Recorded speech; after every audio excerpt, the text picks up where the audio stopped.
Thank you for joining us for The Drive Back, the movie podcast where we imitate our favorite thing to do after a movie, which of course is to talk about it on the ride home. I'm Garrett, and as always, I'm joined by my good friend and co-host, Adrian. Still here. And today, we've got a first-timers, which is what, Adrian? Neither Garrett or myself have seen this movie before. That's it. That's about right. I was still mid sip of my water when you finished.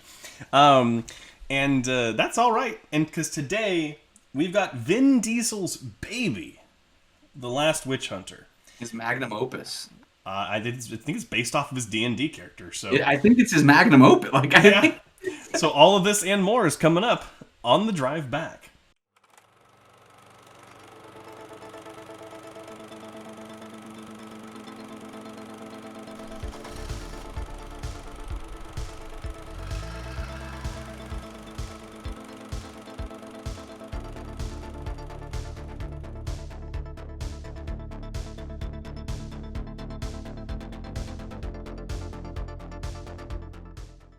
Alrighty, we're back with a first-timers for The Last Witch Hunter. Adrian, this came from your lovely mind. So what made you pick The Last Witch Hunter, besides the fact that we both haven't seen it? Yeah, I think I saw the trailer for this. And I think it's one of those movies that I knew was not going to be good, but that I still wanted to see in theaters. I knew exactly what this movie was going to be, but I'm still bummed that I missed it. So I just wanted to give it another shot, bring it into the list, and give it a watch. Gotcha. Now that you have watched it for the first time, what are your general opinions before we drop some spoilers? I think this movie wants to be very, very good. And it gets very close at times to feeling really good and doing some really big things. But a absolutely abominable CGI department really takes me out of this movie a lot. And the very surface level acting holds it back as well, without any spoilers. Fair. I think I've actually found a new guilty pleasure. Whoa! This is what I was telling you last night, that I was like, you're gonna freak out. I don't know, I knew this movie was not going to be good, and then, I knew it wasn't. I was like, okay, let's just get through this. You know, I watch a lot of bad movies on the podcast. I can watch some good ones in my free time. This is just one of the bad ones I got to get through. And I was surprised. I was legitimately engaged the whole time. And let's set a precedent. So, Garrett, you're a very big D&D advocate and fan, yes, and have hosted many a session, and have played many a session. So I feel like this movie is right up your alley. It's based on Vin Diesel's D&D character. Yes, but I got no D&D from this at all. And so what I mean by that, though, is in the very beginning, yes, but the fact that it's already rooted in our world takes it out of that. So it's he just brought Calder into this world. Spoiler warning. I mean, okay. For me, because I'm about to spoil. So spoiler warning for Last Witch Hunter. Yes. If you want to watch it, you can only rent it right now. Now that that's out of the way, spoil. I think this movie should have stayed in the past or in the future. They should not have done the time jump. I think it would have been cooler to just have this modern day witch hunter, if that was the case, and let us learn about the world like that. Almost like the Matrix-y kind of thing, like there's a hidden world beneath ours. I think that would have been cooler. Mm-hmm. Or keep it in the past. Keep it 800, 1,000 years ago or whatever it was. Because I thought, one, Vin Diesel looked way cooler in the past than he did in modern day. Okay. And I just feel like the concept would have been more akin to the Witcher feel had they stayed back there, and I feel like they could have cashed in on some of the feeling of that without necessarily crossing the border into copyright issues and stuff. I just think it could have been similar to last week's The Number 23. I think this movie should have picked which one it wanted to do. I don't think it should have done that massive of a time jump with kind of no explanation. Gotcha. I don't necessarily agree or disagree. I was just fine with it. Um, I think I think you're onto something. This whole hidden world thing, and I think it really, in my heart of hearts, I think Vin Diesel was like, I have this character I've been playing in D&D for years, and I want to make a movie about him. And the studio was like, great, but can you also make something that's like Harry Potter, where there's like a whole hidden world, or like Hellboy, like this whole hidden world from, like Hellboy's probably a more apt example. Yeah. And like, oh, and can we put Rose Leslie from Game of Thrones in here because Game of Thrones is popular right now in 2015. That's cash cow. Sure. Yeah. And but Oh, and talk about the other two huge people in it. Oh, we didn't even talk about the movie. I didn't even intro the movie. So, for those of you who listen to podcasts, this is irregular. But The Last Witch Hunter was released in 2015 and is directed by Breck Eisner and stars Vin Diesel, shocker, we talked about him, Rose Leslie, and Elijah Wood. Frodo himself is in this movie. And Michael Caine. That's it for big names. Yeah. The Last Witch Hunter is all that stands between humanity and the combined forces of the most horrifying witches in history. That's it. There's no Razzies, no nothing. Okay. But I want to talk about how Michael Caine absolutely did this for the paycheck. Like, I could not phone in a performance more. That's right, Mr. Calder. You need to go kill some witches. I'm gonna go lie down now. He's like, okay, I'll be on set if I get to drink whiskey. And you're like, deal. I get to drink whiskey and put on one of those priest collar things. He wasn't a priest, he requested it. Yes. Sure, we'll write it in. But I mean, like, I could not believe that, especially coming off of, like, obviously, Inception, Batman, The Dark Knight, everything. Tenet. Wasn't he was the guy at the dinner table at he was he was like the MI6 agent or something. But like from such great performances to this, like it was totally phoned in. I would love to know how much he got paid because I want that job. The one that he did in this movie is what I thought Elijah Wood tried really hard to make his character. I think he did. Yeah, I think he was trying. But I just don't think his character had much to work on. But I think he brought whatever life he could to it. I don't think it was enough. But the two mains, Vin Diesel and Rose, what's her name? Rose Leslie.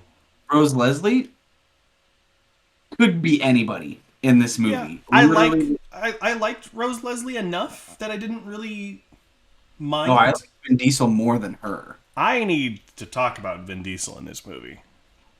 Okay. Besides, of his live action performances, I don't count Groot, because he just did the voice. I don't count Iron Giant, because that would be his best performance.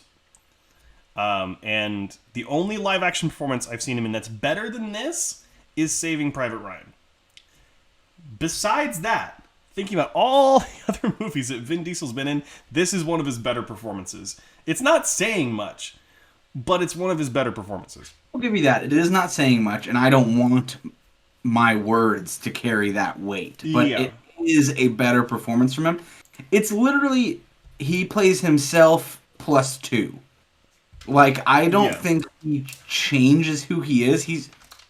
I feel like literally he's Dominic Toretto. Like, it's just turned up a bit with some fantasy thrown in there. Yeah. Like, can we look at the details? Is this like a Hobbs and Shaw spinoff? Is this what Dominic Toretto did between like 7 and 8? He went... No idea. I'm suspicious. Suspicious Adrian. Suspicious. He was decent. I mean, for Vin Diesel, it was pretty good. Yeah, and I think it's probably just because he's passionate about the project. Obviously, like I think it's because that's what he wants. Like had a lot. It's a personal tie. Yeah, like you're gonna overdo or not overdo. You're gonna like put your all into something, even if he doesn't have that much to put in. But like he's putting it all into it, and you can tell. Yeah, the director's like, "Come on, Ben, I need you to dig deep for this scene," and he's like, "I'm already in the basement."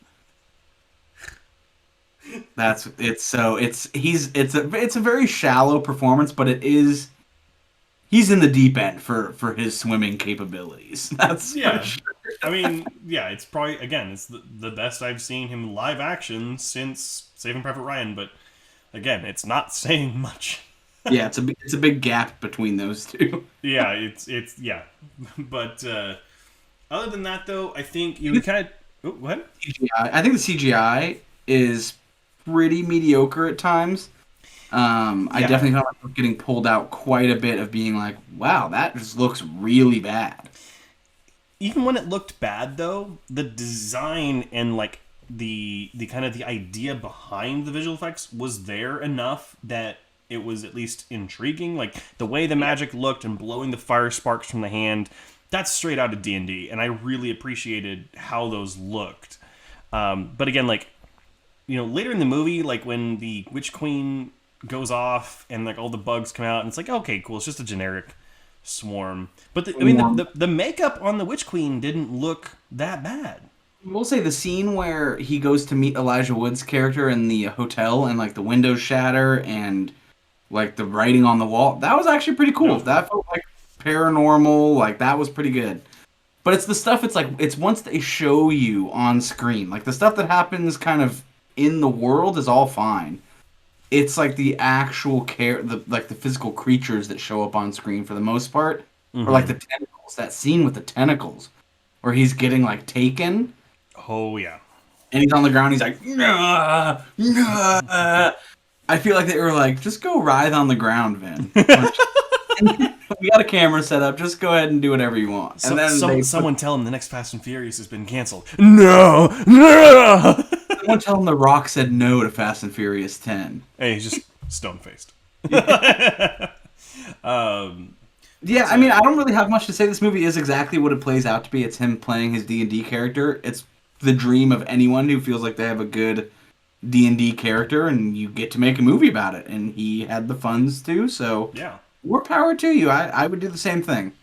All power to Mr. Diesel, because I mean, as someone like I'm trying to take our D&D world and stories and turn it into a book. Hopefully, it happens sometime in the future that I can publish it. And it's hard. It's definitely hard to take something that's so passionate, it's in your head, and it's something that you've shared with people verbally to kind of create for someone else to enjoy. Totally. So I mean, unfortunately, he also has like Hollywood studio execs who are telling him like kind of pushing him in other directions, like, oh, it has to be modern day. It has to, we should have someone from Game of Thrones in it, like like those kind of notes that are getting thrown in. But it's really it's not as bad as you'd think as a No, whole. and then, yeah, it's not terrible. It's definitely watchable. I would probably make this. I know this is actually this might make sense for you. I relate this a lot to the King Arthur movie that we watched. I can see why you would say that. I still think King Arthur was better. But it's also a guilty pleasure of yours. Yeah. So that's what I'm saying. Like it actually makes sense that I just don't like that type of thing. I don't know. But Maybe. this was definitely not bad. I gave them both like the same kind of conversation. Like there's stuff I didn't like. CGI was weird. Some of the pacing is a little off at times, and the characters are a little flat to me. But it's not a terrible movie. Yeah. So, given that, you have any final thoughts? Maybe a score you want to give our dear viewers or listeners? Sure. Yeah. I mean, it's a fun one. It's something you could throw on if you haven't seen it, and you'll be entertained. Story is interesting enough. If you like kind of anything fantasy related, if you like D&D, if you like anything like that, it's gonna be a fun one. It's got some cool mythology stuff in it. Got some cool like magic, some cool detective stuff also. Got like a weird kind of cop vibe to A it little bit. at times, but with magic thrown in there. So yeah, I gave this movie a 48. All right.